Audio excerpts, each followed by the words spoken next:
Hey guys, tonight we wander onto the quiet postal roads of the Persian Empire, where torchlight flickers against ancient stone and tired horses breathe clouds into the cold evening air.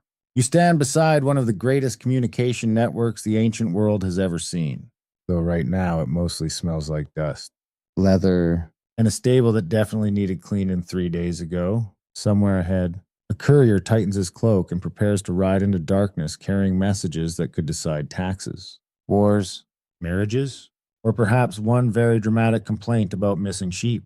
You probably won't survive this journey very comfortably. By the way, ancient travel sounds romantic until you realize your mattress is a folded rug and your dinner may involve suspicious goat stew floating with mysterious herbs. Still, compared to some neighboring empires, Persia runs a surprisingly efficient operation.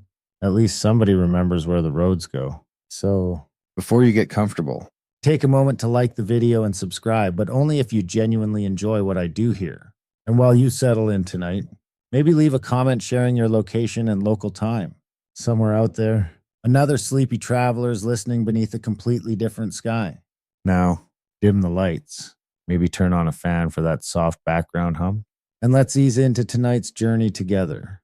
The evening wind brushes against your face as you approach the royal road, the backbone of the Persian Empire, stretching for more than 1,500 miles from Sardis near the Aegean Sea all the way towards Susa and Persia's heartland.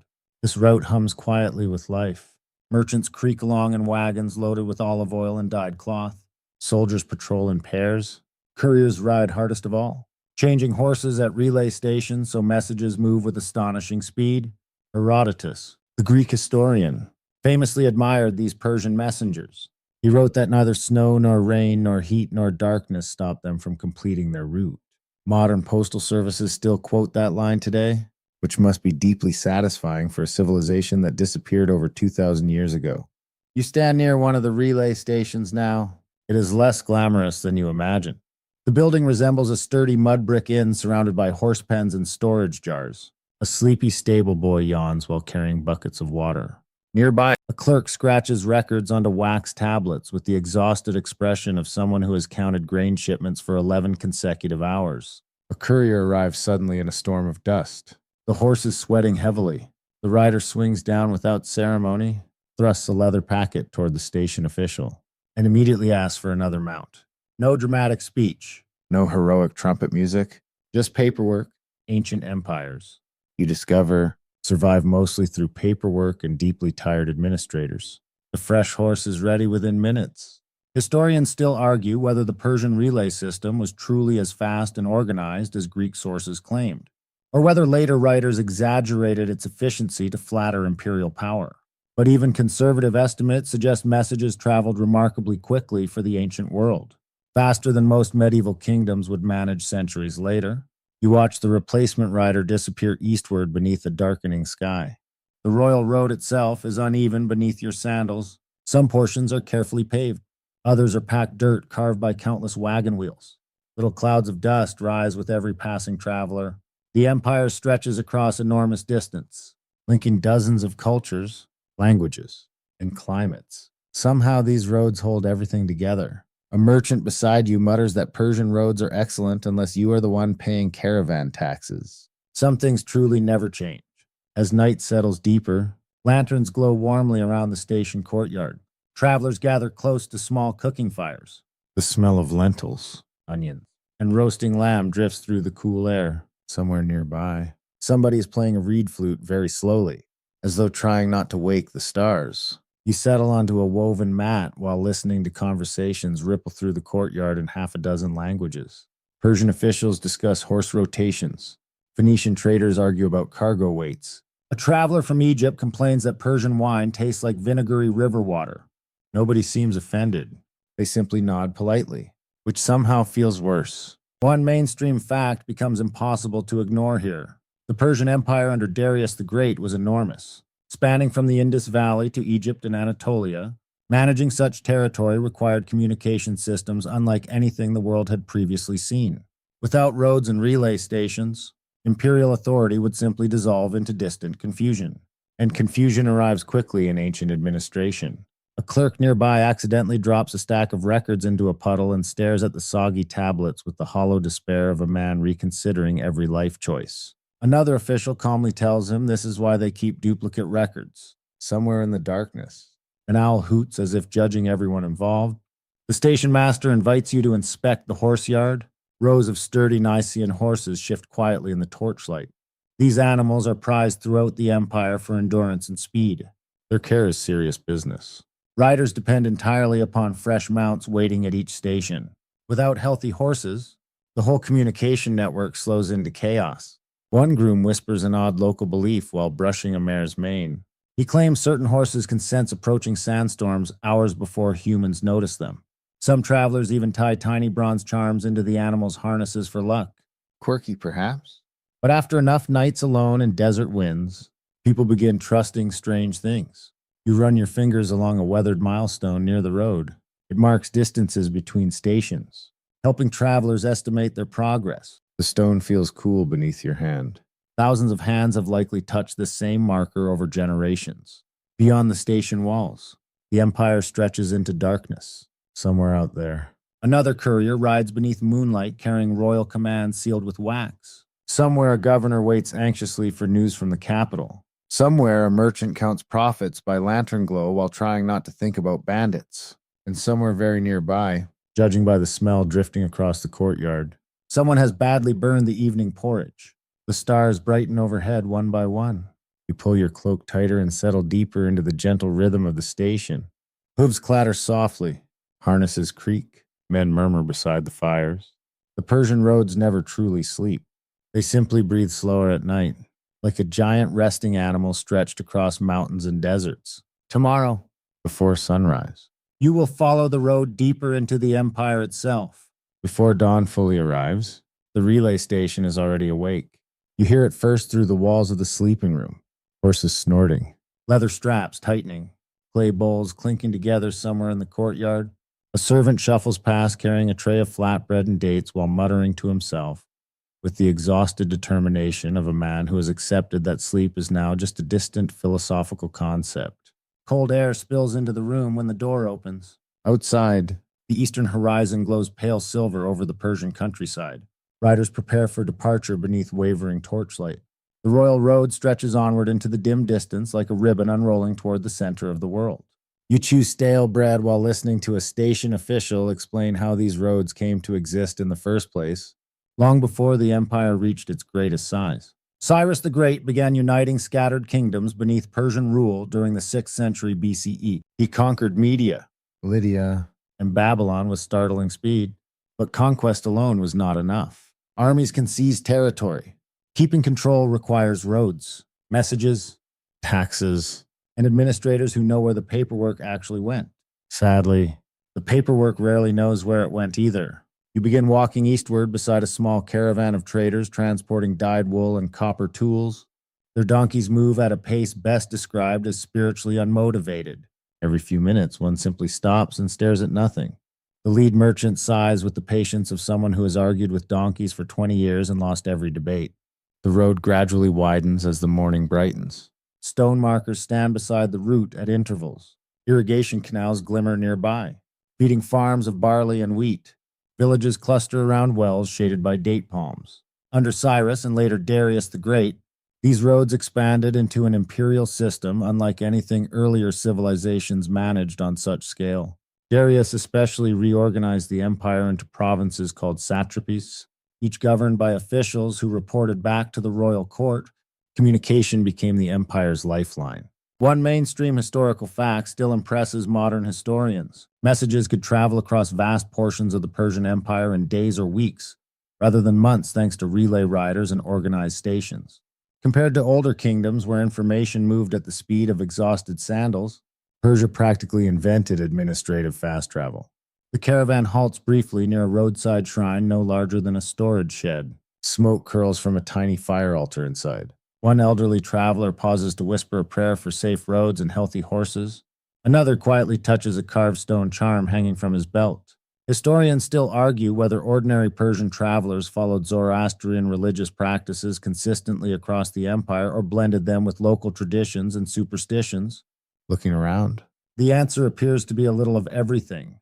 A trader from Babylon insists carrying dried pomegranate seeds protects against robbery.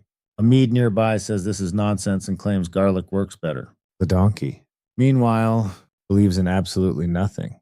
As the sun rises higher, the landscape begins changing. The road climbs gently through rocky hills scattered with scrub grass. You pass laborers repairing drainage ditches along the roadside under supervision from a Persian official holding a wax tablet. Maintaining roads is constant work. Rain cuts grooves into dirt sections. Floods wash away bridges. Wagon wheels crack stone paving over time. Empires, you notice, are basically giant maintenance projects pretending to be eternal. Near midday, your group reaches a checkpoint guarded by Persian soldiers carrying short spears and wicker shields. They inspect travelers calmly rather than aggressively. One clerk records caravan details onto parchment while another checks seals attached to cargo containers. The Persian administrative system values documentation almost obsessively. Taxes, shipments, livestock counts, military provisions, everything produces records. Clay tablets discovered centuries later reveal astonishingly detailed accounts of worker rations, travel expenses, and grain deliveries. You imagine some ancient accountant proudly inventing bureaucracy while everyone else quietly suffers. The checkpoint commander allows the caravan through after only minor delays. Though one merchant spends 10 full minutes arguing about goat tariffs, ancient commerce truly possesses timeless energy. Beyond the checkpoint, the royal road becomes busier. Mounted couriers appear regularly now, riding hard between stations. Their cloaks snap behind them in the wind. Each carries official documents secured inside leather satchels. Some barely glance at travelers while passing. Others shout warnings for slower wagons to move aside. One rider nearly collides with a flock of sheep crossing the road and unleashes a deeply creative series of complaints in Old Persian. The shepherd responds by pretending not to understand him, despite clearly understanding every word. You stop beside a shallow stream where travelers refill water skins. Nearby, an elderly storyteller entertains children with tales about Cyrus the Great. According to the story, Cyrus once disguised himself as a common traveler to inspect distant provinces secretly.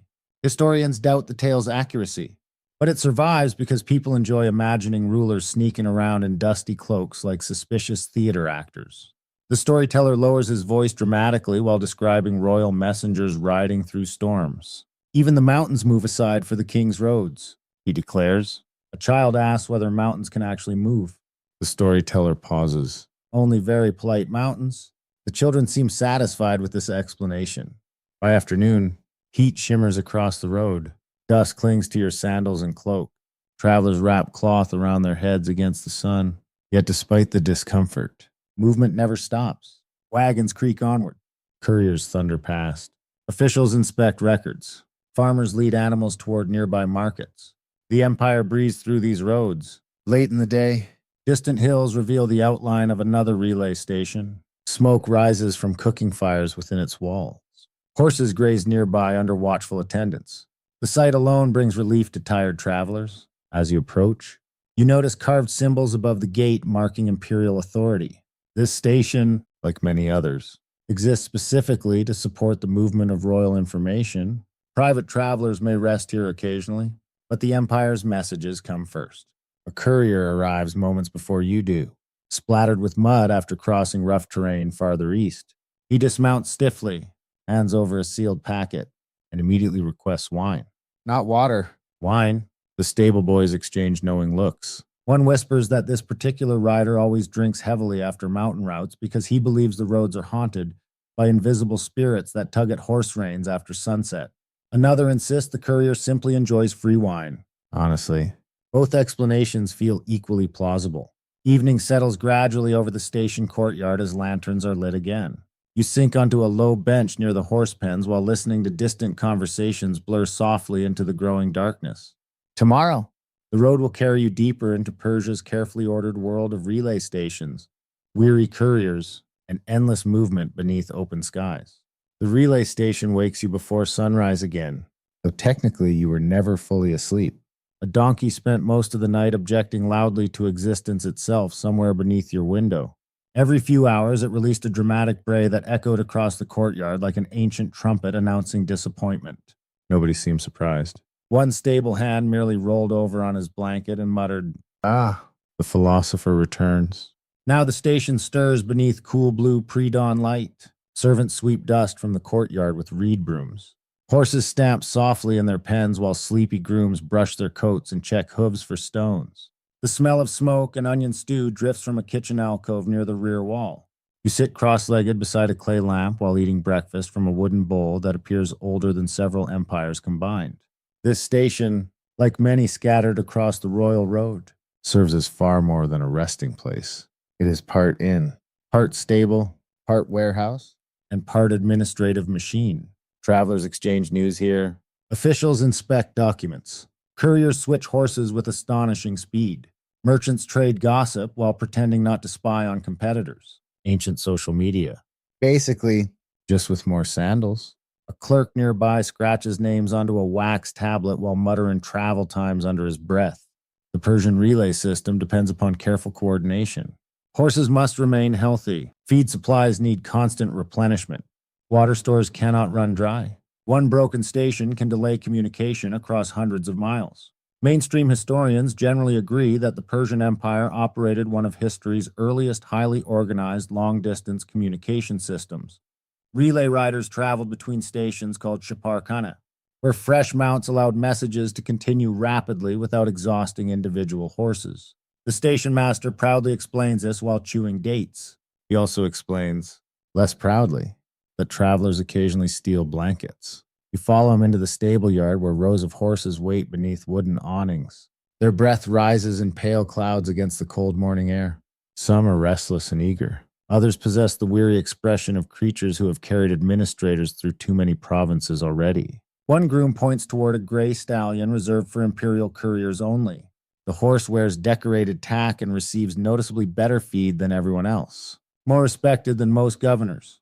The groom whispers. Honestly, he may not be joking. A courier arrives during your tour, riding hard through the station gate with mud splashed across his cloak. Within moments, attendants surround him.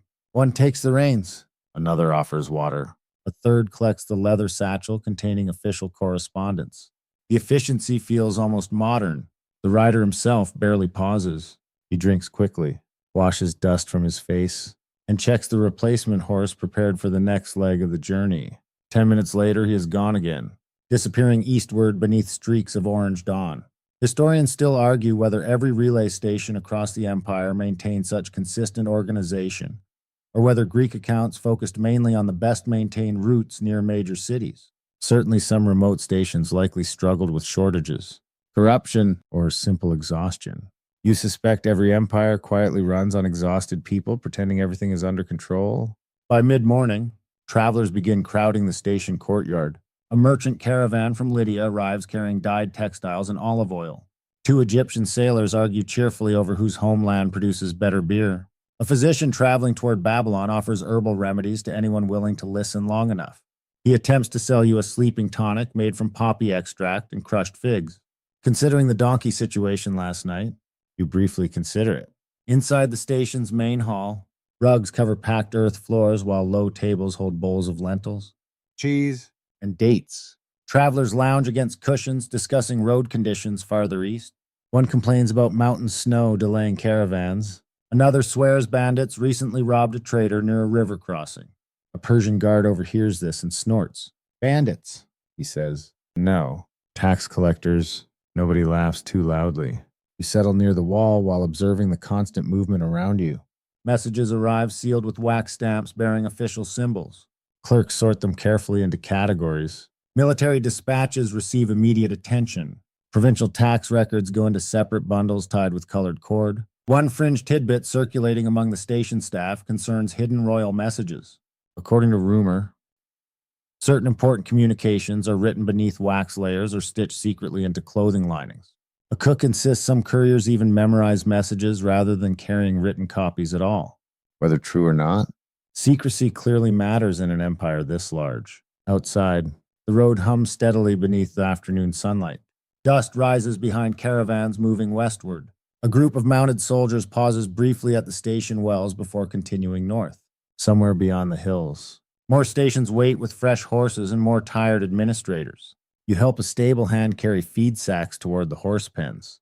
He tells you he was born beside the royal road, and has never traveled more than 30 miles from this station. Yet through passing travelers, he has heard stories from Egypt, India, Babylon, and the distant Greek cities near the sea. The whole world passes through here eventually, he says quietly.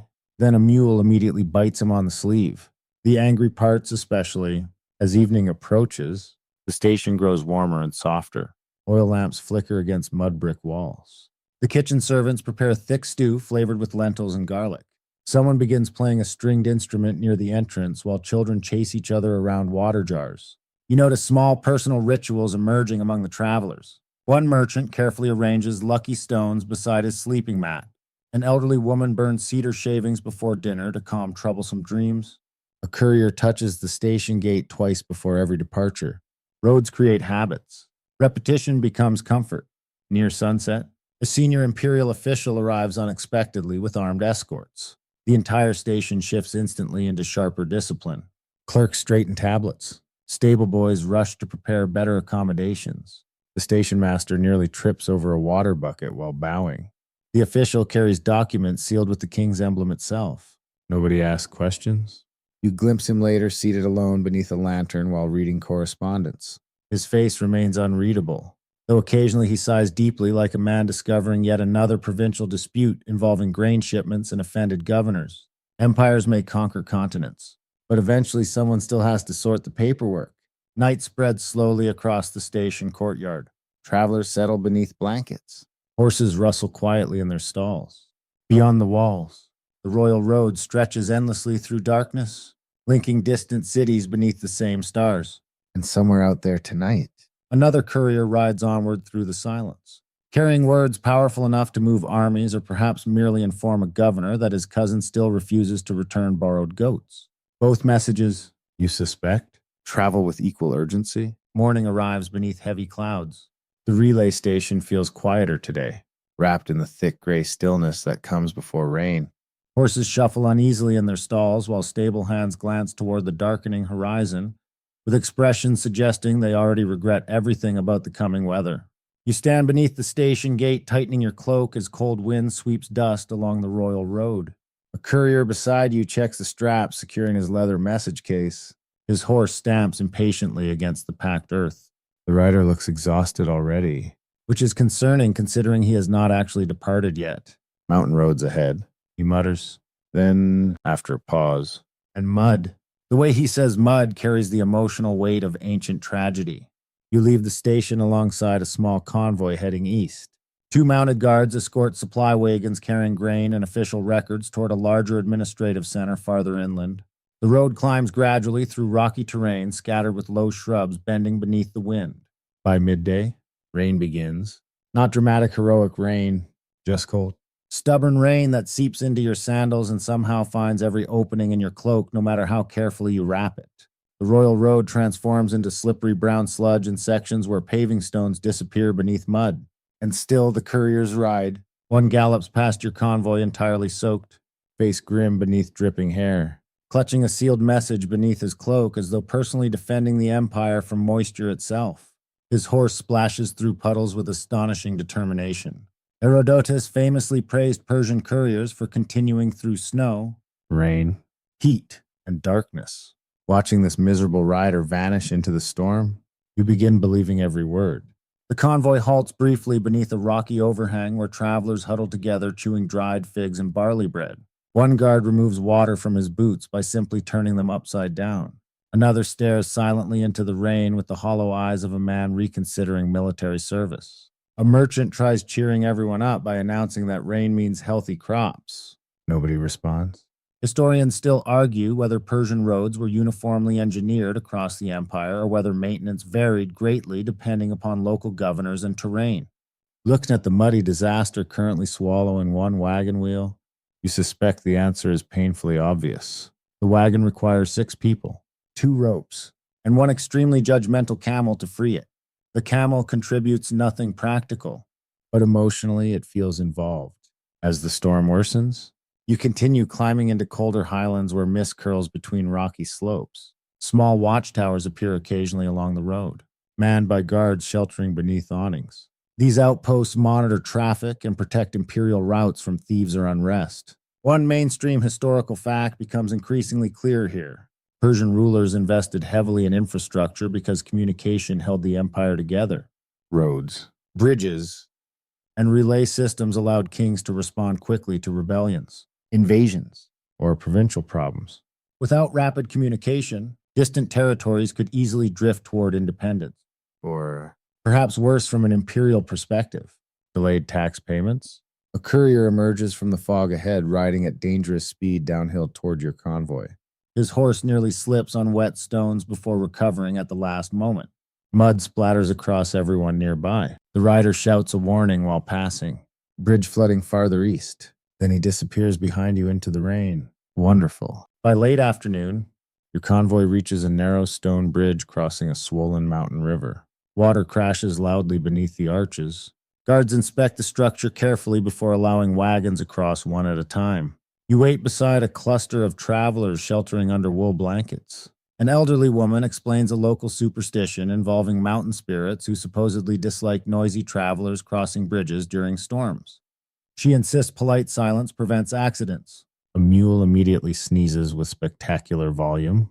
The woman glares at it, nearby. Two couriers warm themselves beside a tiny fire struggling against the rain. They discuss recent journeys across the empire. One mentions delivering messages between Babylon and Susa in record time thanks to fresh relay horses waiting at every station. The other complains that one particular station served cabbage stew 3 nights consecutively. Some imperial burdens are heavier than others. As evening approaches, the storm finally weakens into steady drizzle. Your convoy reaches a fortified roadside station perched along the mountain route. Lanterns glow warmly through narrow windows. The smell of wood smoke and cooked lentils drifts into the cold air like a blessing from kinder gods. Inside, the station buzzes with damp exhaustion. Travelers crowd around braziers drying cloaks and boots. Steam rises from soaked clothing. Horses receive immediate care from attendants, rubbing them down with cloth and checking for injuries after the difficult roads. The station master records arrivals meticulously despite the chaos around him. Wet couriers hand over sealed packets while clerks hurry messages toward sorting tables. Even storms cannot interrupt imperial administration for long. One fringe rumor spreads quietly through the crowded hall tonight. A nervous merchant claims royal couriers sometimes carry coded military information hidden inside hollowed walking staffs or sewn into saddle padding. Another traveler insists certain messengers memorize entire dispatches in case written copies are stolen. A Persian guard overhears this and shrugs. Or perhaps governors simply enjoy sounding mysterious. Fair point. You settle near a brazier while rain taps softly against the roof overhead. The warmth slowly returns to your hands. Around you, conversations blend together in sleepy murmurs. A soldier describes snow farther north.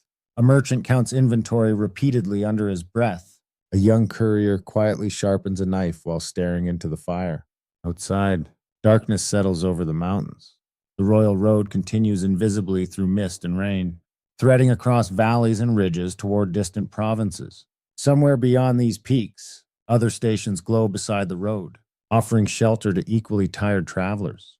You think about the riders still moving tonight despite the weather. Men carrying orders, reports, treaties, taxes, and rumors across impossible distances with only horses and determination beneath them. The Persian Empire feels enormous when viewed on maps. But here, listening to rain on the station roof while couriers dry soaked gloves beside the fire, it feels strangely intimate too. A chain of weary people handing messages forward through darkness, trusting the next station waits somewhere ahead, and perhaps hoping the next station serves better stew. The storm passes during the night. By morning, the mountain air feels sharp and clean, carrying the scent of wet earth and cedar smoke through the station courtyard. Sunlight glitters across puddles left in the road while travelers emerge slowly from sleeping rooms, wrapped in blankets and mild regret. A courier near the horse pen stretches stiffly and announces to nobody in particular that his back now belongs to the mountains permanently. Another rider replies, "At least the mountains returned it." You continue westward for several days along increasingly busy stretches of the royal road, descending from rocky highlands into warmer lands threaded with farms and vineyards. Traffic thickens steadily. Merchant caravans crowd the road beside imperial riders.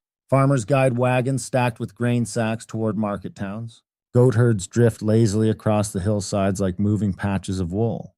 The farther west you travel, the more obvious the empire's commercial heartbeat becomes. Roads are never only roads.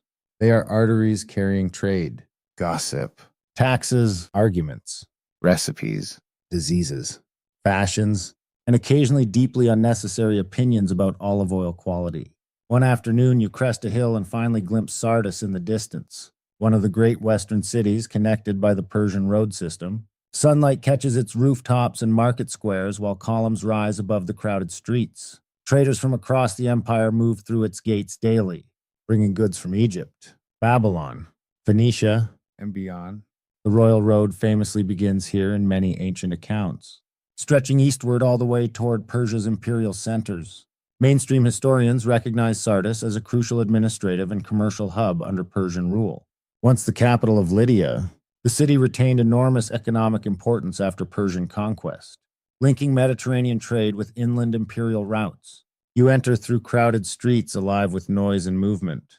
Metalworkers hammer bronze beside open workshops. Bakers carry trays of sesame bread through narrow alleys. The smell of olive oil, sheep wool, spices, and sweat blends into one unmistakable urban atmosphere that somehow feels both exciting and slightly alarming. A fish seller shouts prices loud enough to challenge thunder itself. Nearby, two merchants argue passionately over carpet dyes while a child quietly steals figs from both stalls. Ancient economies remain wonderfully consistent. You follow the flow of travelers toward the market district where postal riders weave carefully between wagons and pedestrians. Even here, among crowded streets and shouting vendors, the imperial communication system keeps moving. Couriers receive priority passage through city gates. Official messages travel faster than ordinary commerce, mostly because nobody wants an angry imperial administrator asking why tax records arrived late. You pause near a shaded courtyard where traders rest beneath hanging fabrics fluttering in the warm breeze. A Greek merchant from the coast complains theatrically about Persian road taxes while simultaneously admitting the roads are safer than many Greek routes. Terrible taxes, he sighs, sipping watered wine. Then, after a thoughtful pause, very efficient roads, though. A Phoenician trader beside him nods. Efficiently taxed roads. The two men raise cups together in exhausted solidarity. Historians still argue whether Persian economic policies benefited local populations broadly or mainly strengthened imperial elites. In cities like Sardis, evidence suggests both prosperity and heavy taxation existed side by side. Empires rarely choose simplicity. You wander deeper into the markets where imported goods reveal the vast reach of Persian trade networks. Ivory carvings from distant lands sit beside Egyptian linen. Fine Babylonian textiles hang near jars of honey and fragrant oils. Somewhere nearby, a spice merchant sneezes continuously while pretending this is normal. One quirky local rumor claims certain Sardis merchants secretly trained pigeons to carry price updates between markets faster than caravans could travel. Most scholars doubt organized pigeon communication existed here on large scale. But honestly, after watching ancient merchants haggle for 6 hours straight over wool quality, you believe they would absolutely attempt bird-based economics if given the chance. Toward evening, you visit a postal administration compound near the edge of the city. Compared to rural relay stations, this place feels remarkably organized. Courtyards hold rows of fresh horses. Clerks carry bundles of records between offices. Messengers arrive constantly from eastern provinces. A senior official explains portions of the system proudly. Imperial roads connect major satrapies. Relay stations maintain horse rotations. Governors send reports regularly to the king. Inspectors travel anonymously to monitor corruption. Anonymously? You ask? The official nods. Usually very badly anonymously. You imagine imperial inspectors wandering through markets wearing obvious disguises while loudly asking suspiciously specific questions about tax collection. One stable hand tells you inspectors are easy to recognize because they ask too many questions and tip nobody. Fair enough. As sunset paints the city gold and amber, Sardis softens into quieter rhythms. Market stalls close gradually. Lamps flicker alive behind windows. Travelers gather in courtyards for meals and conversation while musicians play soft melodies beneath vine-covered awnings. You share dinner with caravan guards transporting carpets eastward along the royal road. They describe endless weeks of travel through plains, deserts, and mountain passes. One guard swears he once saw a courier ride for nearly 2 days with barely any sleep after receiving urgent military dispatches. Another insists the rider only stayed awake because someone promised free roasted duck at the next station. Motivation takes many forms. The guards also mention roadside dangers farther inland, flooded crossings, harsh deserts, occasional thieves, and worst of all, according to unanimous agreement, stale travel bread. One man taps a loaf hard enough to make a wooden sound. Useful against bandits, though. Night settles gently over Sardis. Lantern light glows across tiled roofs while distant voices drift upward from the streets. Somewhere beyond the city walls, the royal road stretches east again into darkness, carrying riders toward provinces you have not yet seen. Tomorrow you will leave the crowded western markets behind and follow the empire deeper into its harsher landscapes, where wells become precious, caravans grow quieter, and even the camels begin expressing opinions about the heat. Very strong opinions. Apparently, the farther east you travel from Sardis, the quieter the world becomes. Cities shrink into villages. Vineyards fade into dry hills scattered with thorny brush. The royal road stretches ahead beneath an enormous pale sky where heat shimmers above the earth by late morning. Dust clings to your sandals, your cloak, your hair, and probably parts of your soul at this point. You join a camel caravan crossing one of the harsher sections of the imperial route. The caravan master introduces himself while adjusting a sun-faded headcloth and immediately warns you never to trust camels emotionally or politically. You are not entirely certain what this means. But after several hours beside the animals, you begin understanding. One camel spends the morning glaring at everyone. Another refuses to move unless bribed with dates. A third makes noises resembling an elderly table collapsing. Ancient desert travel truly has an atmosphere. The caravan carries lapis lazuli, woven textiles, spices, and jars of oil toward eastern markets. A pair of Persian guards rides alongside to discourage thieves. Every traveler keeps careful watch on water supplies because the landscape ahead grows increasingly unforgiving. Mainstream historians recognize the Persian Empire's desert infrastructure as remarkably advanced for its era. Wells, caravanserais, and patrol routes allowed communication and trade across regions that would otherwise isolate entire provinces. Maintaining these desert roads required constant labor and coordination. Without wells, the empire simply stops breathing. By midday, the heat presses downward like a heavy blanket. Travelers wrap cloth across their faces against blowing dust. The camels continue forward with infuriating calm while the humans wilt steadily beneath the sun. You reach the first desert well shortly after noon. The sight alone lifts everyone's mood. A low stone structure surrounds the water source, shaded partially by woven awnings. Date palms rustle nearby in the hot breeze. Travelers crowd gratefully around the troughs while attendants monitor water use carefully. One exhausted merchant kneels beside the well and whispers, "Beautiful." You may be talking to the water or the shade. At this point, both deserve praise. The well-keeper records caravan arrivals on a clay tablet while complaining about travelers who forget payment rules. Nearby, a young courier refills water skins before preparing for another long ride eastward. Even in these barren regions, imperial messages continue moving station to station.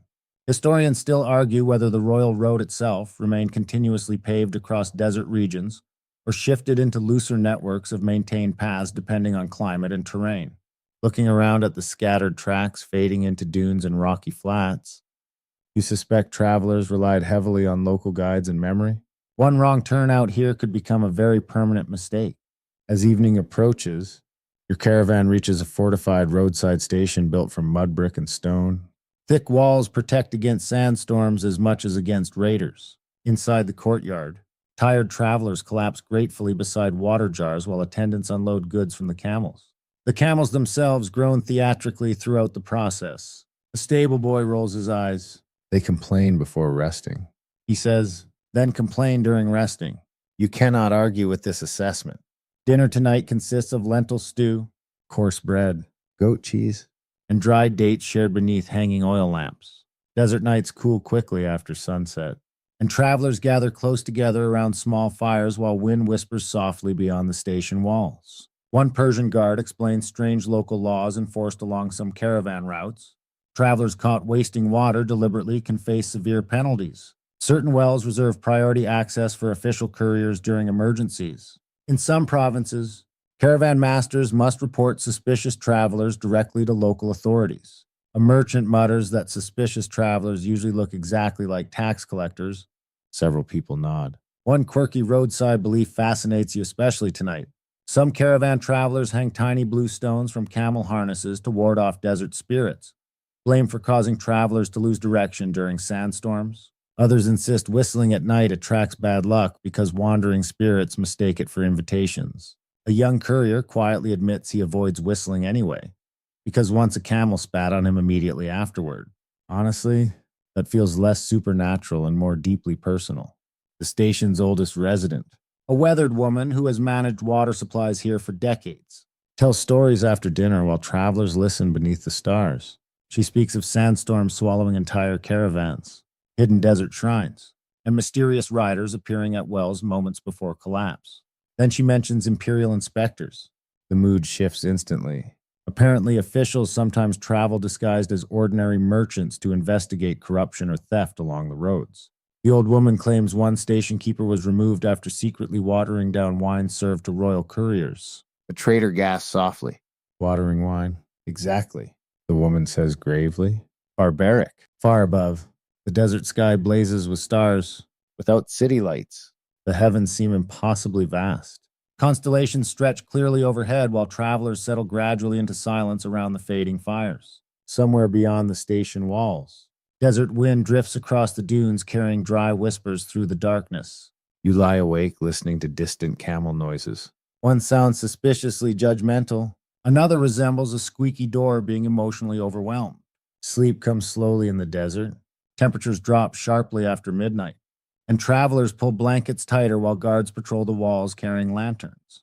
The royal road never truly disappears, even here, invisible in darkness perhaps, but still present beneath centuries of footsteps and hoofbeats. Somewhere tonight, couriers continue riding between stations beneath the stars. Messages move across the empire while most of the world sleeps. Orders from governors, tax records, military reports, trade agreements, and perhaps, tucked among the official dispatches, one deeply irritated complaint regarding stolen sandals or poorly cooked onions at a relay station 200 miles west. Civilization, you realize, depends equally upon grand strategy and tiny annoyances.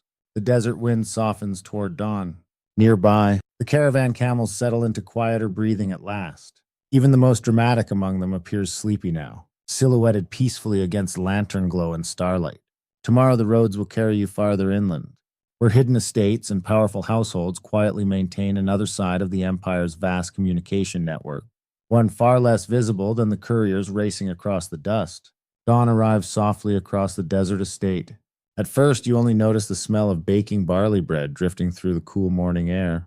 Then comes the sound of servants sweeping courtyards, water sloshing into clay basins, and somewhere beyond the walls, a peacock making noises suspiciously similar to a wealthy man choking on olives. You have reached one of the large agricultural estates supporting the Persian road network, a place where horses are bred, grain is stored, and travelers occasionally find shelter during difficult crossings. The estate sits beside a secondary branch of the royal road, surrounded by irrigated fields glowing green against the dry landscape beyond. What surprises you most is who actually keeps much of this place functioning. Not generals, not governors, women. A noblewoman named Artazostre oversees the estate while her husband serves in a distant provincial administration. You never see him. Frankly, after observing the estate for one day, you suspect nobody here particularly needs him. Artazostre moves through the courtyards with calm authority while servants deliver reports regarding grain inventories, horse feed, irrigation repairs, and caravan arrivals. Scribes follow carrying wax tablets. Stable workers bow respectfully when she passes. Mainstream historical records from the Persian Empire, especially administrative tablets discovered at Persepolis, reveal that elite women could control estates, supervise workers, manage resources, and travel independently with official authorization. Some even commanded substantial labor forces and received impressive allocations of food and supplies. Ancient Persia, you realize, is more complicated than many people imagine. You spend the morning near the estate's communication yard where mounted riders arrive carrying messages from nearby stations. Most correspondence concerns practical matters: supply requests, road repairs, tax records, livestock counts. One courier delivers an urgent message regarding damaged wells farther east after recent winds buried sections of a caravan route. Artazistra reads the report carefully. Then she calmly orders extra laborers, tools, and water wagons dispatched before noon. No dramatic speeches, no panicked shouting. Just efficient administration powered by competence and deeply tired scribes. One scribe accidentally drops his tablet into a basket of figs and briefly stares into the distance as though considering exile. The estate also supports relay horses for imperial use. You walk through shaded stables where attendants groom sleek animals reserved for official messengers. Several female workers supervise feed records and veterinary care with meticulous precision. One older stable manager tells you she inherited the position from her mother decades earlier. Horses care very little about politics, she says while checking a mare's hooves. They mostly care about oats. Reasonable creatures. Honestly, historians still argue whether women across the empire broadly enjoyed unusual freedoms compared to neighboring societies or whether opportunities mainly existed for wealthy elites tied to imperial administration. Evidence suggests status mattered enormously. Still, here at least, women visibly shape the machinery of empire. In the estate kitchens, servants prepare meals for travelers and workers alike. The smell of lentils, coriander, roasted onions, and fresh herbs fills the air while enormous clay ovens radiate comforting heat. You help grind grain beside two workers who gossip quietly about road traffic. Apparently, a provincial official passed through recently demanding extra horses while refusing payment authorization. The workers refer to him only as Lord Sweatybeard. This appears sufficient identification for everyone involved. Outside, irrigation channels sparkle beneath midday sun. Estate laborers tend orchards of figs and pomegranates while shepherds move flocks across nearby hills. Everything here connects back to the roads somehow. Grain feeds travelers, horses serve couriers, well-sustained caravans. Empires depend less on glorious battles than on somebody remembering to maintain irrigation ditches. A young servant shows you a curious protective charm hanging beside the estate gate. Tiny bronze bells tied with blue thread. According to local belief, the bells ward away envy and bad fortune from travelers departing the estate. Another worker claims the bells also discourage snakes. A third says they mainly discourage children from stealing dates because the noise gives them away. All three explanations seem valid. During the afternoon heat, you rest beneath shaded awnings while scribes organize records nearby. Their documents track astonishing details. Barley distributions, livestock births, worker travel permits, horse feed quantities. One clerk mutters calculations continuously under his breath like a priest of mathematics. You ask whether he enjoys the work. He pauses for a very long time. I enjoy surviving the work. Fair enough. Toward evening, a small caravan arrives carrying textiles from Babylon. Among the travelers is a woman overseeing the shipment herself, accompanied by servants and guards. She exchanges formal greetings with Artazostre before discussing road conditions and taxation issues over wine. Their conversation sounds remarkably modern at moments. Transport delays, maintenance costs, unreliable officials. One frustrated complaint about damaged storage jars. History changes clothing more often than behavior. Later, as lanterns flicker alive around the estate, musicians play softly near the courtyard fountain. Workers gather for the evening meal while cooler air drifts across the fields. A courier arrives after sunset covered in dust from hard riding. The estate attendants move immediately. Fresh horse prepared, water provided, message delivered. The rider barely rests before departing again beneath torchlight toward another station deeper east. Watching him disappear into darkness, you suddenly understand how many invisible people support each journey. Stable workers, estate managers, well keepers, scribes, laborers repairing roads under brutal sun. The famous couriers could not ride 10 miles without them. One fringe rumor circulates among the evening servants tonight regarding hidden communication methods inside wealthy estates. A cook insists certain noble families train servants to memorize coded poetry containing political information. Another claims important messages were sometimes concealed beneath wax seals inside ordinary trade documents. A gardener listening nearby shrugs. Or perhaps rich people simply enjoy being mysterious. Again, difficult to argue. Night deepens slowly across the estate grounds. Lanterns glow warmly beside irrigation canals while insects hum softly in the gardens. Beyond the fields, the royal road stretches onward through darkness, carrying messages between distant cities beneath the stars. You settle beneath woven blankets, listening to faint hoofbeats fading somewhere far away. The empire keeps speaking to itself through the night.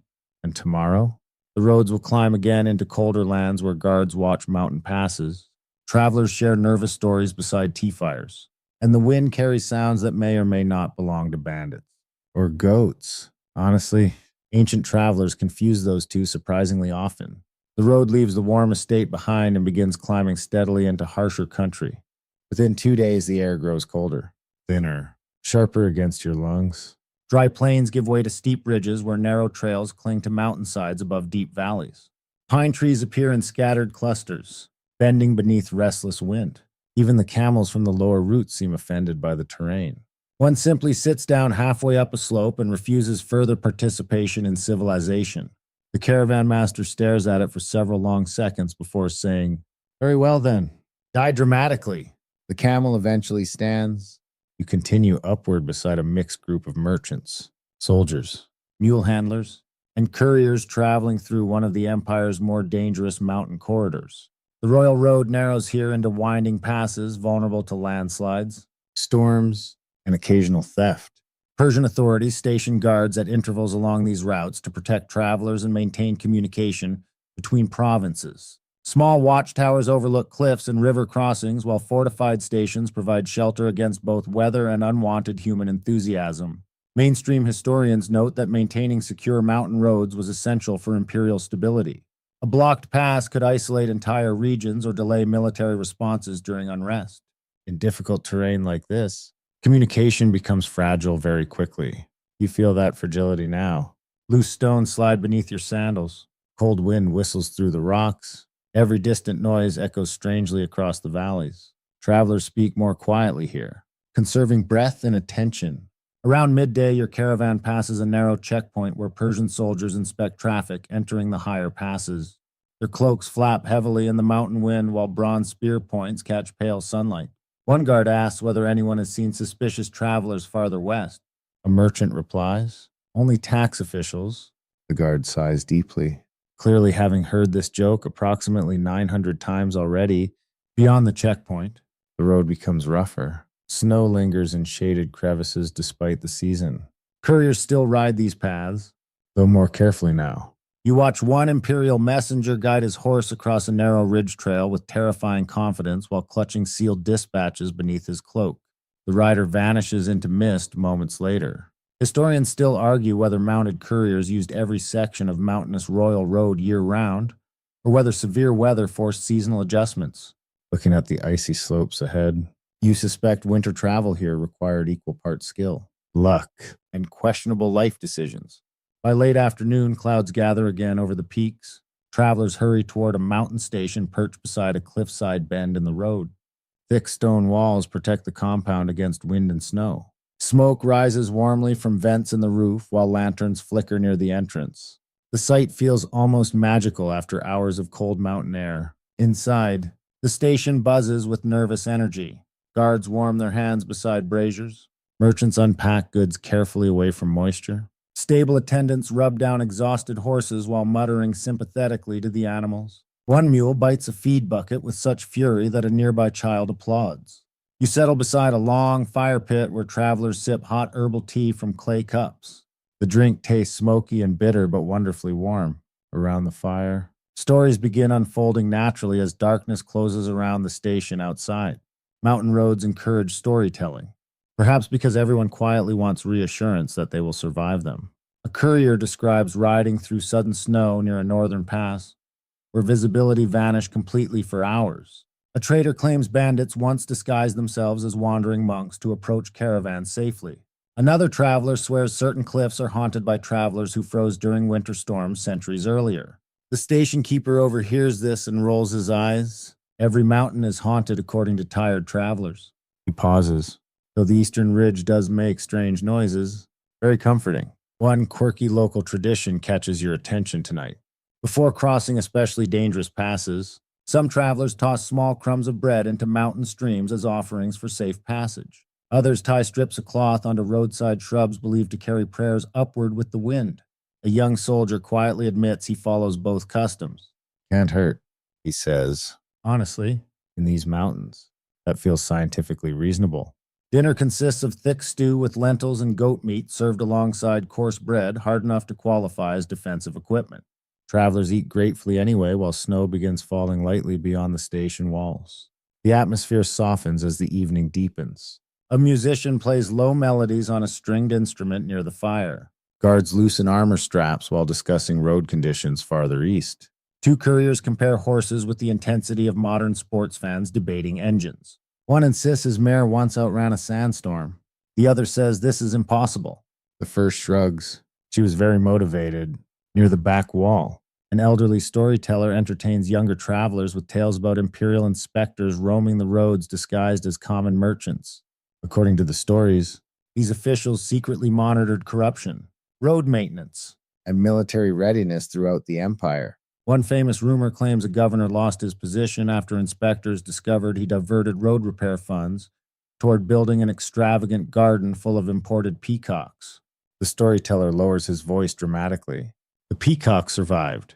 The listeners seem relieved.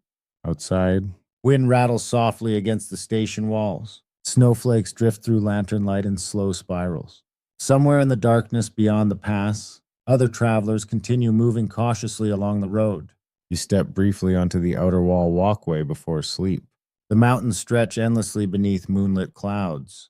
Far below, the road winds through valleys like a pale thread connecting invisible worlds. Tiny distant lanterns mark another caravan still climbing toward shelter. The Persian Empire feels enormous again up here, not through palaces or armies, but through the sheer stubbornness of keeping roads alive across landscapes clearly designed by nature to discourage administration entirely. You return inside where travelers already settle beneath blankets around fading fires. Horses shift quietly in nearby stables. Guards murmur at the gate while snow thickens gently outside. Tomorrow the roads will lead downward once more toward administrative centers where information matters as much as armies, and where royal inspectors quietly gather secrets, complaints, and enough paperwork to bury entire kingdoms. The mountains release you slowly. For 2 days, the road winds downward through pine forests and rocky valleys where snowmelt streams rush beside the path in silver ribbons. The air grows warmer with every mile. Travelers loosen heavy cloaks. Horses move more easily on gentler ground. Even the caravan animals seem emotionally improved. One mule actually cooperates with a wagon team for nearly an entire afternoon, prompting suspicious looks from everyone nearby. You travel now with a group of imperial functionaries heading toward a provincial administrative center farther east. They are not soldiers exactly, though several carry daggers beneath their robes. Mostly they are scribes, clerks, tax assessors, and one very serious official named Farnaka who appears capable of turning grain inventories into a form of spiritual warfare. Farnaka rarely smiles. He does, however, organize documents with breathtaking precision. You first notice something unusual during a roadside meal beside a grove of cypress trees. While the others discuss weather and road conditions, Farnaka quietly questions local travelers about provincial governors farther along the route. Nothing obvious, just casual conversation. How are the roads maintained? Do tax collectors behave fairly? Have there been delays in grain deliveries? Any unusual military movements? The questions drift softly into ordinary chatter like fishing hooks disappearing beneath water. Only later does another clerk explain the truth. Farnaka is one of the king's inspectors, one of the eyes and ears of the king. Mainstream historians recognize these royal inspectors as a crucial part of Persian administration. The empire employed trusted officials to travel provinces independently, reporting directly to the king about corruption, rebellion, local governance, and military preparedness. Essentially ancient surprise audits, which, judging by everyone's reactions, were just as beloved then as now. You continue eastward through fertile valleys dotted with villages and farms. The roads improve noticeably here. Stone paving appears more frequently. Bridges span rivers with impressive engineering. Relay stations sit at regular intervals, each maintaining fresh horses and administrative records. The imperial system feels strongest in these central regions. At midday, your group stops at a busy roadside station crowded with merchants and provincial officials. Couriers arrive constantly carrying sealed dispatches. Scribes organize records beneath shaded awnings while stable hands rush sweating horses toward water troughs. Farnaka spends most of the stop pretending to nap. Meanwhile, he listens to absolutely everything. A pair of merchants complain quietly about excessive tolls near a western crossing. A soldier mentions delayed pay shipments. A local official boasts too loudly about recent construction projects. Varnaka never interrupts. He simply files information away behind calm eyes while eating figs with terrifying concentration.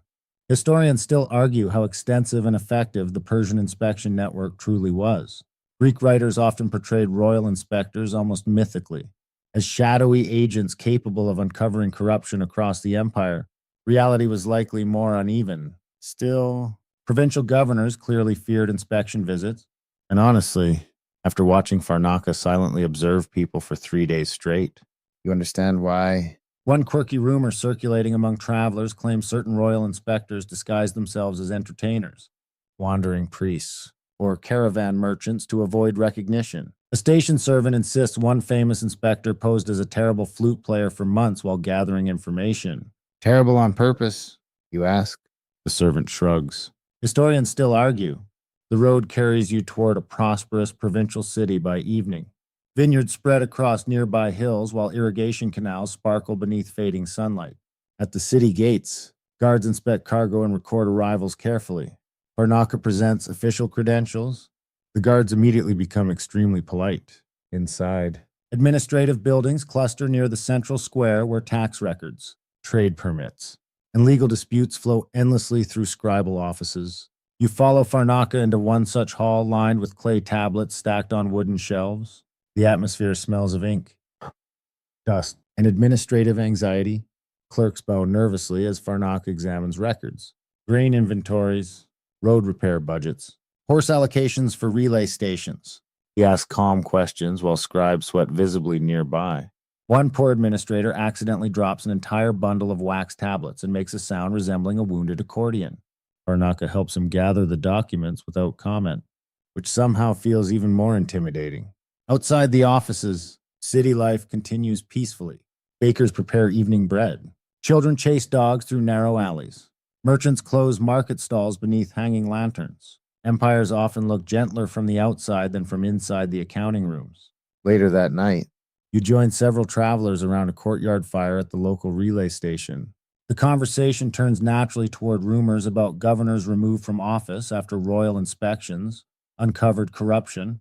One courier claims a satrap once lost his position for diverting military horses toward private hunting trips. Another insists a provincial official secretly replaced expensive imported wine with watered local vintage during royal banquets. The listeners gasp with genuine horror. Priorities remain wonderfully consistent across history. A retired soldier near the fire mentions one mainstream fact with quiet admiration.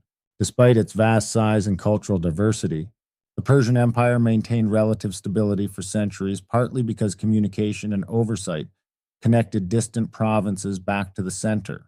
Roads alone were not enough. Information mattered equally. And information travels best when somebody keeps asking inconvenient questions. The fire crackles softly while travelers settle deeper into blankets. Above the courtyard walls, stars shine across clear skies untouched by mountain storms now. Varnaka sits slightly apart from the others, writing notes by lamplight. You cannot help wondering what reaches the king eventually. Reports about taxes, road conditions, military readiness, complaints about governors and tolls, possibly detailed warnings regarding truly unacceptable stew quality at remote stations. All seem equally possible. One final fringe tale surfaces before sleep. A caravan guard swears certain inspectors carried coded rings, allowing loyal officials to identify them secretly across the empire. Another traveler says this sounds dramatically unnecessary. The guard nods thoughtfully. Yes, he says, which is exactly why powerful people would invent it. Fair point again. As the station quiets for the night, you listen to distant hoofbeats echo faintly from the road outside. Another courier arriving late. Another message entering the endless current of imperial communication, flowing across Persia's vast lands. Tomorrow, that current will carry you toward Babylon itself, where canals shimmer beside crowded streets, and scribes work late into the night beneath oil lamps. The road to Babylon grows busier long before the city appears. Traffic thickens steadily with merchants, officials, laborers, soldiers, priests, and caravans carrying goods from every direction imaginable. Wagons creak beneath loads of grain and wool. Donkeys weave stubbornly through crowded traffic with complete confidence, despite contributing almost nothing to organized movement. Dust rises constantly beneath hundreds of feet and hooves. Then, one afternoon, beneath blazing sunlight, you finally glimpse Babylon. Its walls rise across the plains like something imagined rather than built. Massive gates tower above crowded roads. Palm trees sway beside canals glittering under the heat. Even from miles away, the city hums with movement. Babylon existed long before Persian rule. Of course. By the time the Persians controlled it, the city remained one of the empire's greatest urban centers, famous for wealth, scholarship, trade, and monumental architecture. Mainstream historians agree Babylon served as a crucial administrative and economic hub within the Persian Empire. Messages, taxes, military orders, and commercial goods flowed constantly through its streets and river networks. You approach the gates among a tide of travelers entering before sunset. Guards inspect cargo while scribes record arrivals onto clay tablets. Official couriers receive immediate passage. One messenger gallops directly through the gates without slowing, while bystanders flatten themselves against the walls to avoid becoming very historical road stains. Inside, the city overwhelms the senses immediately. The streets pulse with life. Canals divide neighborhoods connected by narrow bridges crowded with pedestrians. Market stalls overflow with dates, sesame oil, fish, woven cloth, pottery, perfumes, and spices. Bakers pull flatbread from clay ovens while musicians perform near temple courtyards. The smell is extraordinary. Warm bread, river water, smoke, animals, perfume, humanity, and somewhere nearby, something deeply suspicious involving fermented fish. You follow the flow of travelers toward the administrative quarter where Persian officials maintain communication, offices linked to the wider imperial road system. Unlike isolated relay stations in deserts or mountains, Babylon feels almost endlessly awake. Messages arrive by horse, riverboat, and caravan. Scribes work constantly. Inside one large records hall, rows of clerks sit cross-legged beneath hanging oil lamps copying documents onto clay tablets. Their styluses scratch steadily against damp clay while assistants organize stacks of records onto shelves. The atmosphere carries a strange, peaceful intensity. Nobody moves quickly, yet everything keeps moving. A senior Babylonian scribe explains how official communications often require multiple copies stored in separate archives. Taxes, legal decisions, trade records, supply requests, all preserved carefully. Empires forget things very easily, he says while smoothing wet clay, especially expensive things. Historians still argue whether Persian rulers actively preserved Babylonian administrative traditions out of practical respect or simply because replacing such an advanced bureaucratic system would have been exhausting. Probably both. Either way, Babylon scribes clearly know their worth. You spend the afternoon beside one canal watching riverboats unload cargo, while couriers hurry between administrative buildings. Some messages continue eastward by road toward Susa and Persepolis. Others move north or south along waterways feeding nearby settlements. The communication network here feels almost organic. Roads become canals. Canals become markets. Markets become offices. Everything flows into everything else. A local boatman tells you one fringe rumor involving hidden messages baked inside loaves of bread during periods of political unrest, generations earlier. Another man insists smugglers sometimes hide documents inside hollow fish. You sincerely hope nobody confuses the two systems. As evening approaches, Babylon softens beautifully. Sunset turns the canals bronze and gold while cooler air drifts through the streets. Oil lamps flicker alive along bridges and market stalls. Musicians gather near taverns where merchants relax after long journeys. You enter one crowded tea house beside the canal district where travelers exchange stories over dates and warm drinks flavored with herbs. The room buzzes gently with conversation in Persian, Aramaic, Greek, and languages you cannot recognize. A courier nearby removes his boots with visible relief and announces he has ridden nearly 80 miles in 2 days, thanks to relay horses stationed along the road. Another traveler asks whether he fears bandits. The courier shrugs. I fear accountants more. Several nearby scribes glance upward simultaneously. One raises an eyebrow so sharply it could cut papyrus. Dinner tonight includes lentil stew, roasted onions, river fish, and surprisingly good figs served beneath woven awnings overlooking the canal. Boats drift silently through the darkness carrying cargo beneath lantern light. A young Babylonian scholar joins your table and speaks enthusiastically about the city's ancient history. He describes old kings, vanished temples, astronomical observations, and famous hanging gardens that may or may not have existed exactly as later stories claimed. Historians still debate the precise nature and even existence of the Hanging Gardens of Babylon. Ancient descriptions conflict, archaeological evidence remains uncertain, and scholars continue arguing passionately. Meanwhile, ordinary travelers mostly seem concerned with finding decent bread and avoiding canal mosquitoes. Perspective matters. Later, you walk beside the canals beneath moonlight. The city never fully quiets. Somewhere nearby, scribes still work by oil lamp. Couriers continue arriving at relay compounds. Riverboats creak softly against wooden docks. Babylon breathes through the night. You pause outside a records building where tired clerks carry stacks of fresh tablets into storage rooms. One young scribe emerges, rubbing cramped fingers and sighing dramatically. How many grain reports? He asks the universe. Can one empire possibly need? Judging by the shelves behind him, quite a lot. The moon reflects across the canals while distant temple towers loom against the stars. For a moment, the city feels suspended between worlds, ancient even by ancient standards, yet fully alive within the Persian imperial system surrounding it. Tomorrow, the roads and rivers will pull you southward toward Egypt, where Nile currents challenge imperial couriers and communication follows water as much as stone highways. For now, though, Babylon glows softly around you, a city of lamps, records, canals, and endless messages passing quietly through the dark. You leave Babylon by river. At dawn, the canals glow pale blue beneath thin morning mist, while boatmen untie ropes from wooden docks and curse softly at tangled cargo nets. River travel feels gentler after weeks on dusty roads. The deck sways beneath your feet as the current carries your vessel southward toward routes connecting the empire to Egypt. At least, it feels gentler for the first hour. Then the mosquitoes discover you. Ancient empires accomplish astonishing things. Yet somehow nobody invents proper mosquito control.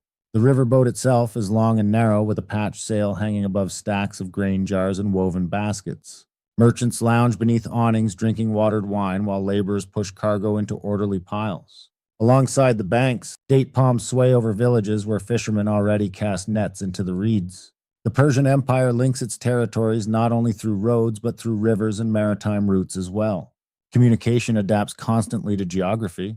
In Mesopotamia and Egypt especially, water transport often proves faster and more efficient than overland travel for bulky goods in large groups. Mainstream historians note that Persian rulers invested heavily in maintaining transport networks across multiple environments, down to none.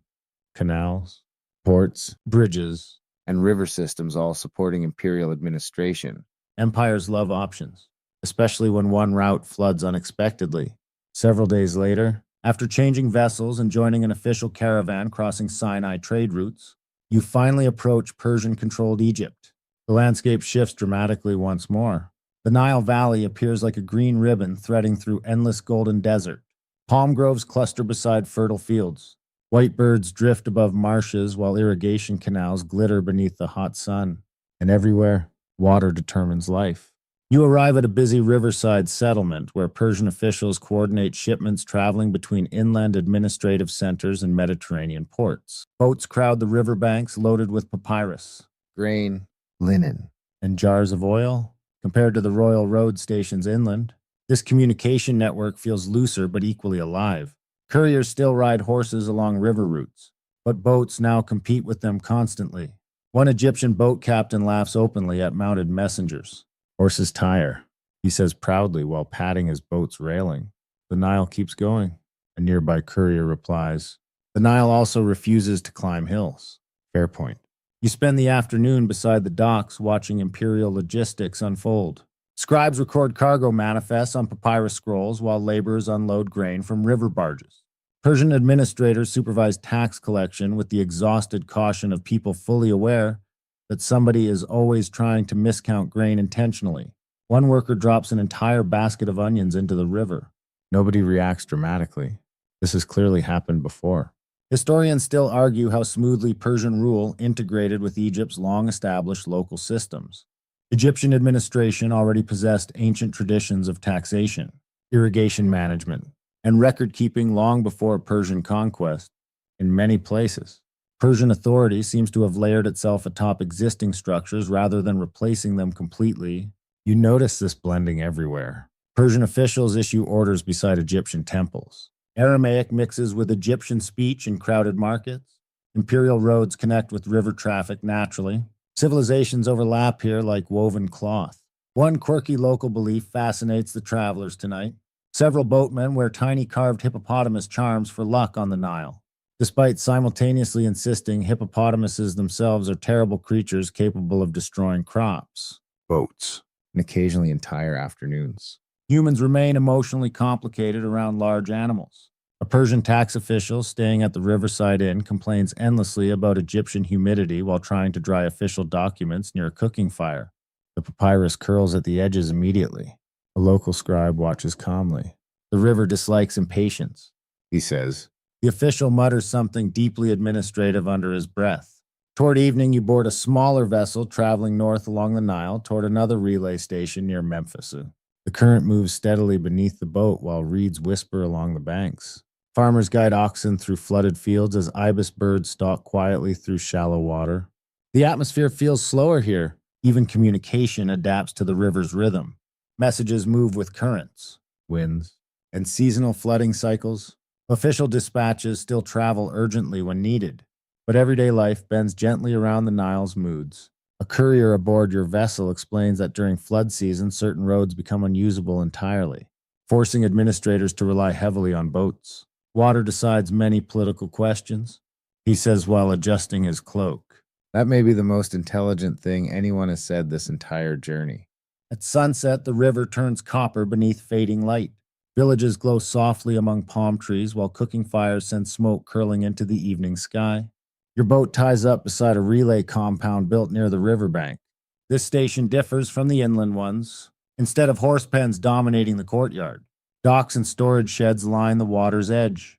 River messengers coordinate with mounted couriers carrying dispatches farther inland toward desert roads and administrative centers. One mainstream fact becomes beautifully obvious here. The Persian Empire survives not because every region becomes identical, but because systems adapt locally while remaining connected overall. Roads in mountains, camels in deserts, boats on rivers. The empire stretches by flexibility as much as force. Dinner tonight is surprisingly excellent. Fresh fish roasted with herbs, soft bread, lentils, figs, and cool beer served in clay cups. A group of Egyptian sailors sings low rhythmic songs near the docks while Persian guards play a board game beside lantern light.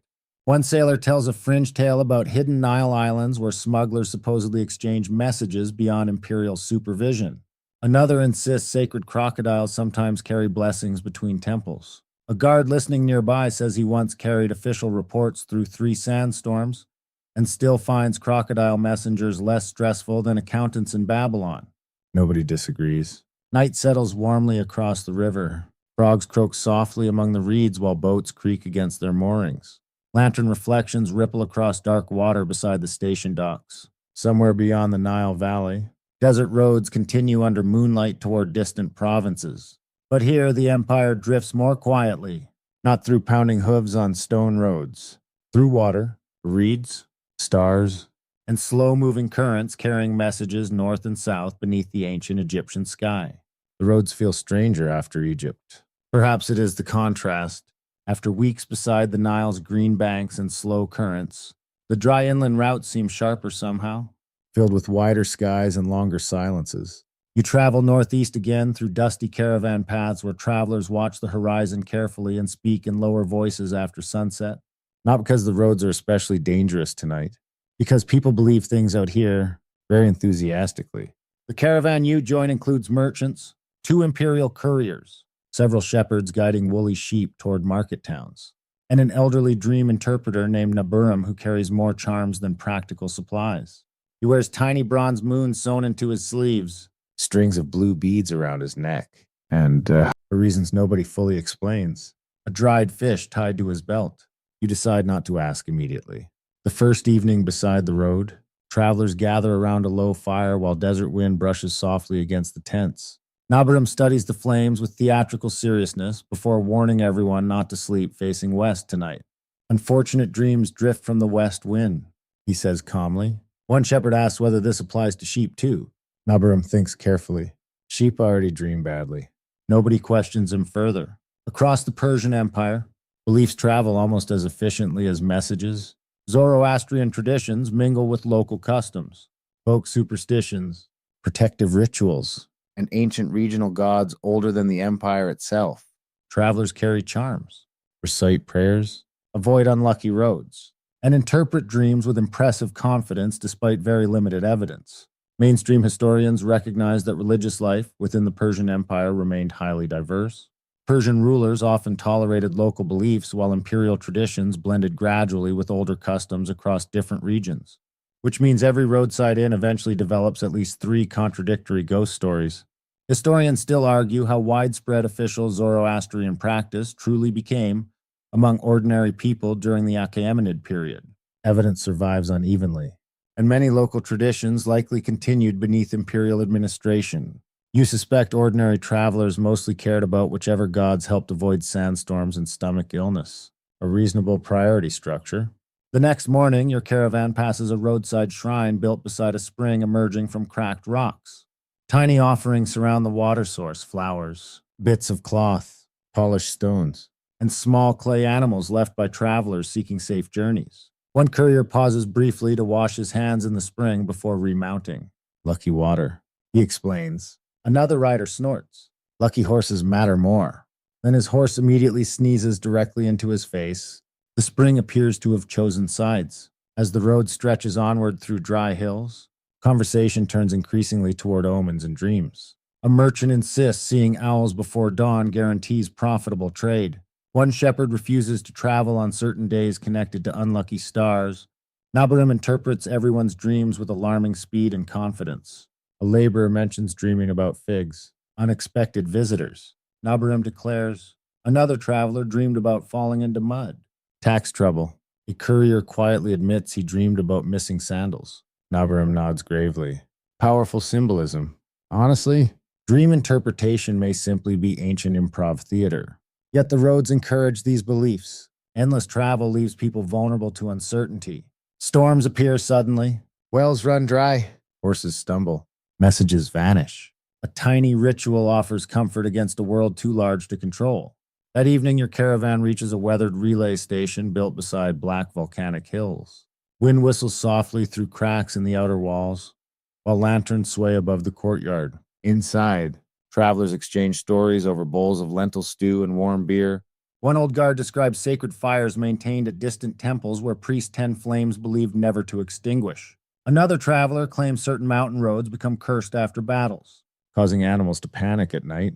A skeptical merchant asks whether cursed roads still charge tolls. The guard points thoughtfully with a spoon, especially cursed roads. You spend time with the station's elderly caretaker, a woman who has lived beside the road for decades. Tiny protective symbols are carved above every doorway in her compound, the stars. Wings, circles, and flowing lines faded by years of wind. She explains calmly that travelers bring fear with them. The road is long, she says. Fear grows in empty places. So she burns cedar and myrrh each evening to calm the air. The station certainly smells pleasant, which already makes it superior to several earlier lodgings involving suspicious goat blankets. One quirky fringe belief fascinates you, especially tonight. Some travelers along eastern Persian roads reportedly carried tiny sealed jars containing scraps of written blessings or protective prayers. Others believed iron objects placed beneath sleeping mats prevented nightmares sent by wandering spirits. A tired courier reveals he sleeps with a spoon under his blanket for exactly this reason. You ask whether it works? He shrugs. I still have nightmares, but now I also have a spoon. Fair enough. Later, beneath a cold sky blazing with stars, Naburim offers to interpret your future by studying smoke drifting from the station fire. The entire caravan watches with exaggerated seriousness while he squints into the darkness. Finally, he nods slowly. You will continue traveling. A long silence follows. One shepherd whispers, remarkable. Nabarim accepts this praise with dignity. The road grows quieter after midnight. Travelers settle beneath blankets while guards patrol lazily along the station walls.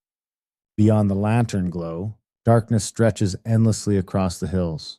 You lie awake listening to distant wind and soft animal noises from the caravan pens. Somewhere far away, another courier rides beneath the same stars carrying official messages between provinces. Perhaps he carries charms in his satchel too. Perhaps even royal messengers whisper small prayers before difficult crossings. Empires run on roads.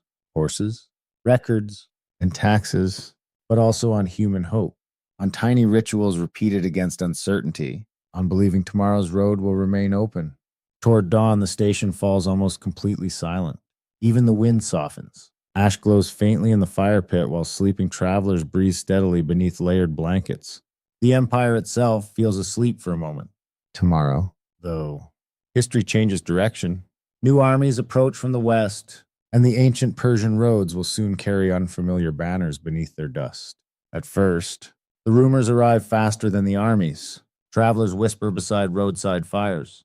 Merchants exchange nervous fragments of news at relay stations. Couriers ride harder than usual, changing horses with tense urgency before vanishing eastward again into the dust. A young soldier at one station says Greek cities are rebelling. Another insists Macedonian forces crossed into Asia Minor months ago.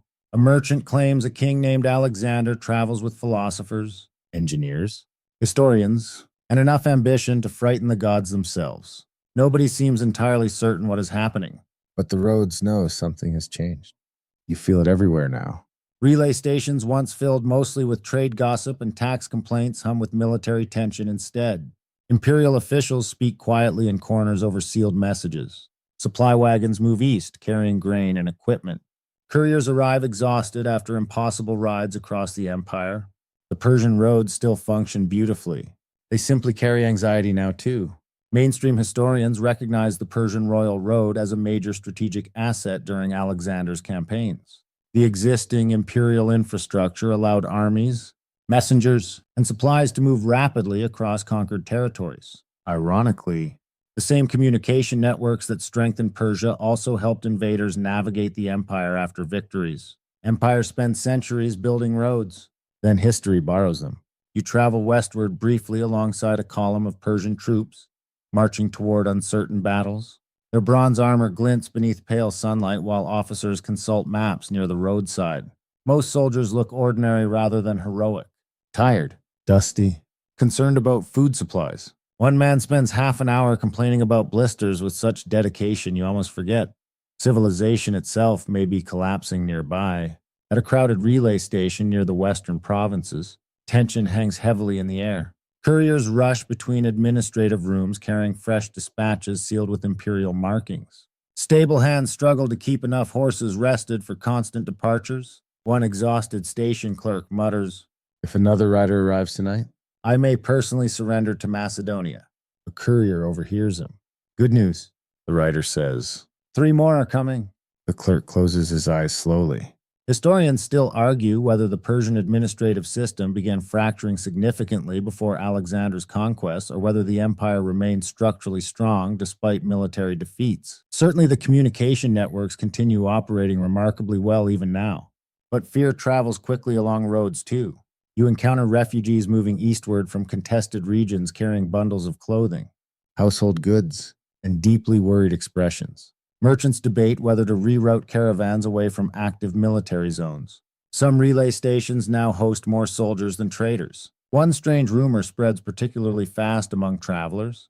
Alexander supposedly travels so quickly because he consults prophetic dreams before every battle. Another claims he descends from Achilles himself.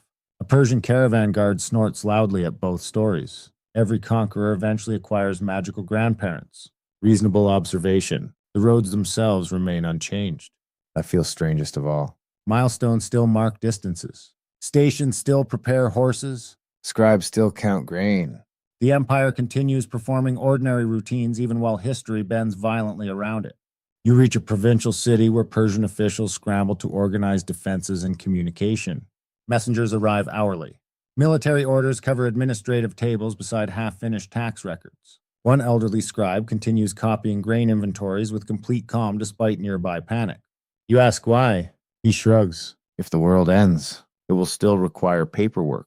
Honestly, you may understand history better than everyone else. As weeks pass, the news grows harder to ignore. Battles lost, cities surrendered, governors changing loyalties, Alexander advancing steadily through territories once connected securely beneath Persian authority. Yet many local stations adapt almost immediately. Macedonian officers begin using existing relay routes and administrative systems because rebuilding everything from nothing would be exhausting and deeply inconvenient. The roads survive rulers. That truth settles over you gradually. One evening, you stay at a former Persian relay station, now occupied partly by Macedonian soldiers. Their accents sound unfamiliar against the old mud brick walls. Greek officers review maps beneath lantern light while local Persian staff continue feeding horses exactly as before. A stable boy whispers, "The horses do not care who wins." Then he adds, "Though the Macedonian smells slightly worse, historical objectivity remains limited." Over dinner, soldiers and travelers exchange stories awkwardly across languages. A Greek officer praises Persian roads openly, admitting his army moves faster because of imperial infrastructure already in place. The great king built excellent routes, he says while tearing bread thoughtfully. A Persian merchant replies dryly, "You are welcome." The table becomes very quiet for a moment. Then someone asks for more stew and civilization continues. One fringe tale circulating among both Persian and Macedonian troops claims hidden royal treasures were secretly transported eastward along lesser-known roads before key cities fell. Others insist certain couriers vanished carrying military secrets never recovered. Treasure rumors appear inevitable whenever empires collapse. Probably because lost tax records sounds less exciting. By now, the royal road feels haunted in a different way, not by spirits or mountain curses. By transition, old authority fading, new authority arriving. Yet daily life persists stubbornly beneath political change. Merchants still need roads. Couriers still carry messages. Wells still require maintenance. Horses still demand oats with complete indifference toward geopolitics. Late one night, you walk beyond a relay station overlooking the dark road stretching westward beneath moonlight, somewhere beyond the horizon. Alexander's campaigns continue reshaping the ancient world. But here the road remains quiet. Wind drifts softly through dry grass. Lantern light flickers near the station walls. A lone courier rides past carrying messages for rulers whose names may someday vanish too.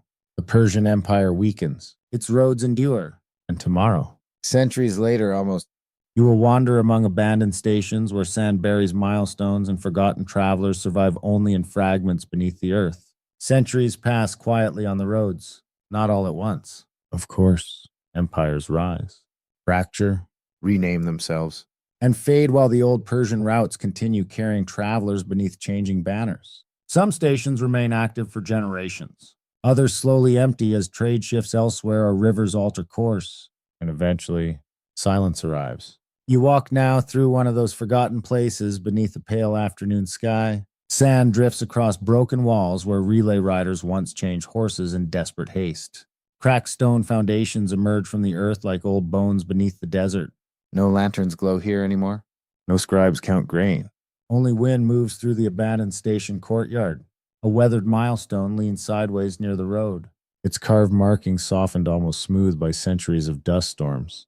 You brush sand from the stone carefully, imagining how many travelers once touched it while calculating distances to the next well or relay stop. Thousands, perhaps. Maybe more. Mainstream archaeology has uncovered remains of ancient Persian roads, relay stations, administrative tablets, and caravan routes across regions once tied together by the Achaemenid Empire. Though many exact station locations remain uncertain, fragments survive scattered beneath deserts, fields, and modern towns. History rarely disappears completely. It just becomes quieter.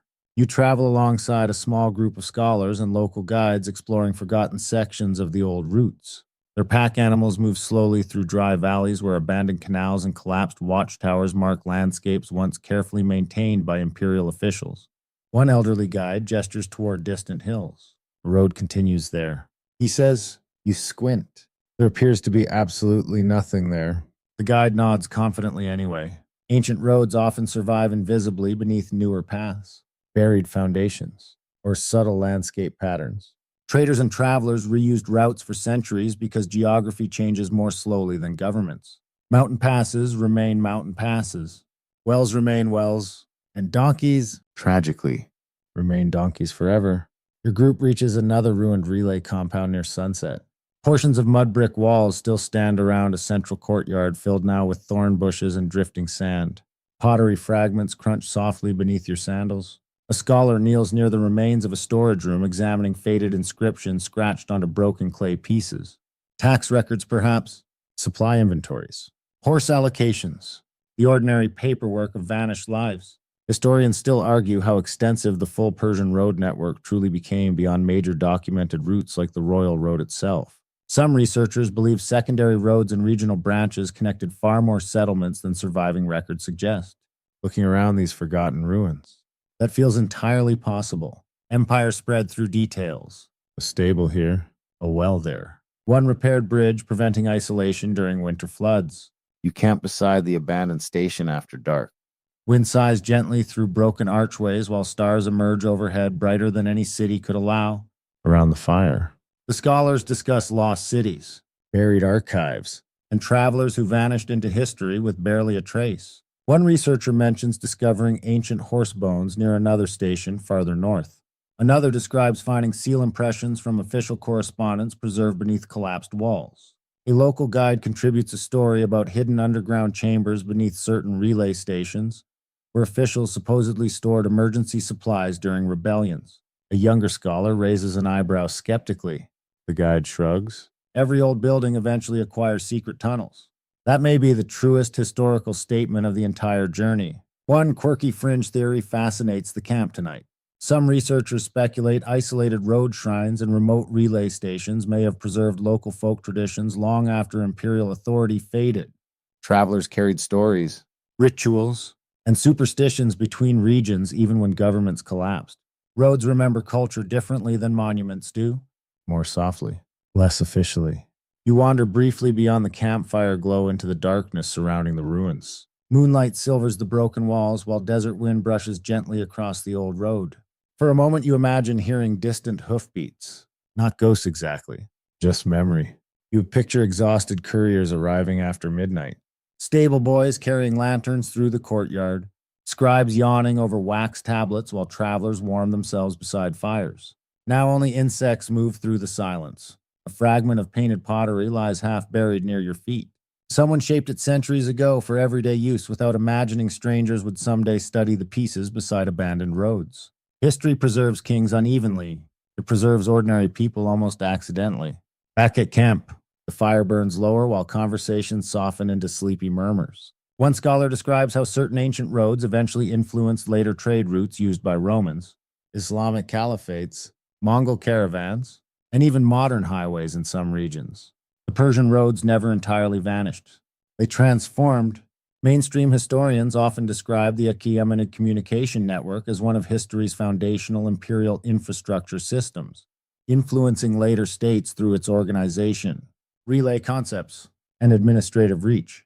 Not bad for a civilization still arguing about grain reports 2,000 years ago. The wind cools further after midnight. Blankets tighten around sleeping travelers. Camels groan softly somewhere beyond the ruins with their usual emotional commitment to discomfort. Nearby, a scholar continues sketching broken inscriptions by lantern light despite visible exhaustion. You ask why he works so late? He smiles faintly. Because someone once rode very far to deliver these words. That answer lingers with you. The abandoned station sleeps beneath the stars. No empire rules here now. No official messages arrive. Yet the old road remains beneath the sand, faint but persistent, stretching across deserts and mountains toward places where people still travel. Trade, worry, laugh, complain about taxes, and search for shelter at night. Tomorrow the journey finally slows. The roads fade into memory itself, carrying only echoes forward beneath the quiet sky. The last road is the quietest one. You follow it at dawn beneath a pale sky washed soft with silver light, where distant hills blur gently into the horizon and the old Persian route appears less like a road now and more like a memory pressed into the earth. No caravans crowd this stretch. No couriers race past with imperial dispatches. Only wind moves through the grass beside worn stones that once marked distances between stations long vanished. Yet somehow the silence feels full. You walk slowly, thinking about all the people who traveled these roads before you.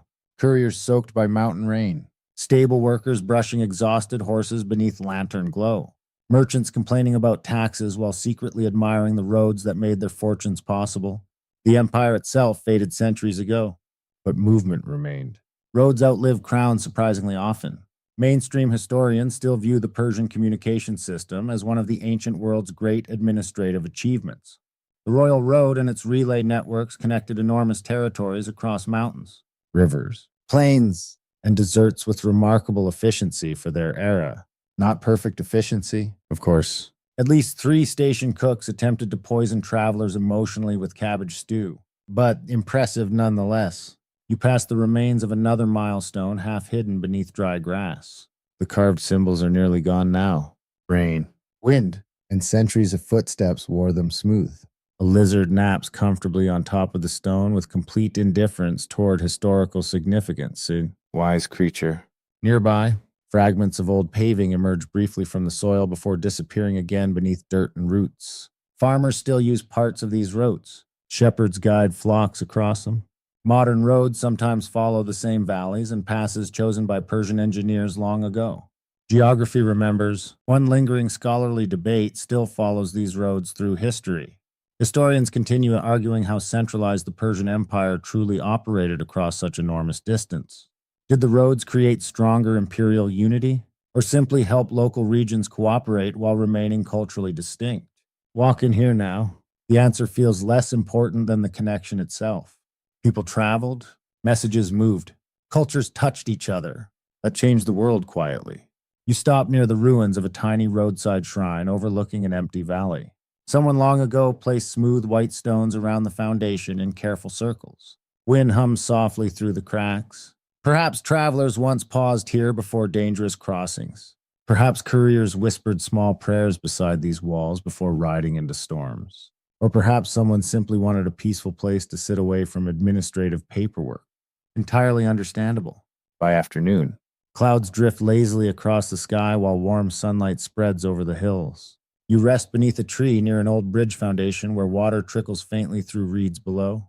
A local shepherd passes with his flock and sits beside you briefly. He knows little about the old empire itself, but he knows the road, still useful after rain.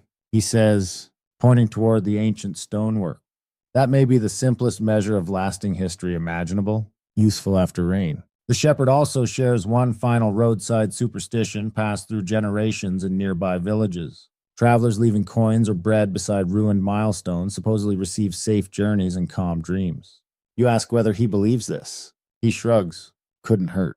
Humanity has always loved tiny bargains with uncertainty. As evening approaches, golden light stretches across the land. Crickets begin singing softly in the grass. The old road glows faintly beneath the setting sun, winding onward toward places you will never fully see. And suddenly you understand something the empire itself probably never did. The roads mattered not because they carried royal power, but because they carried ordinary life. Letters, trade, stories, arguments, recipes, songs, rumors about haunted mountains and dishonest wine merchants. Tiny pieces of humanity moving endlessly between strangers. Even now, sitting quietly beside this fading road, you can almost imagine the sounds returning. Hoof beats in the distance. Lantern chains rattling softly in the wind. A station clerk sighing dramatically over grain inventories. Some exhausted courier begging for fresh horses and stronger wine. The empire breathes again for one small moment beneath the evening sky. Then the sound fades back into wind. Night settles slowly. Stars appear one by one above the darkening hills while cool air drifts across the ancient stones. The road becomes harder to see now, blending gently into shadow and earth. You lie back beneath the sky and let the silence deepen around you. The Persian couriers are gone. The relay fires burned out long ago. The watchtowers crumbled. The records scattered. Yet somehow the journey remains, because every traveler leaves something behind on a road, a footprint, a story, a memory carried forward by someone else. And for a little while tonight, you walked beside them. The stars brighten overhead. Wind brushes softly through dry grass. Far away, beyond history itself, the old roads continue quietly through darkness. You breathe slowly. The world feels wide and calm now, and sleep comes easier on peaceful roads. The night grows softer still. The hills fade into silhouettes beneath the stars, and the ancient road disappears gently into the dark earth as though it was never built by kings at all, but simply discovered there waiting patiently for travelers to find it. The wind moves in long, slow breaths across the plains, carrying the faint scent of dust, grass, and distant rain, somewhere unseen. Water trickles quietly beneath old stone bridges while insects sing steady rhythms into the night. You no longer need to follow the road anywhere. There are no schedules now, No relay horses waiting impatiently in torchlit courtyards. No officials counting supplies by lamplight. Only the peaceful hush of the open land and the soft memory of movement beneath the stars. You think of the countless travelers who once rested beside these roads after long journeys. Merchants curling beneath wool blankets. Couriers closing tired eyes for a precious hour before dawn rides. Guards warming cold hands beside little fires while distant owls called from the hills. All of them eventually sleeping. All of them carried gently forward by time itself. The empire faded, but the quiet remains. And tonight, you can rest there too. Let the old roads drift farther away now. Let the milestones sink peacefully beneath the grass. Let the lanterns dim one by one until only starlight remains above the silent hills of Persia. And as the wind softens across the ancient earth, sleep settles slowly beside you at last. Sweet dreams.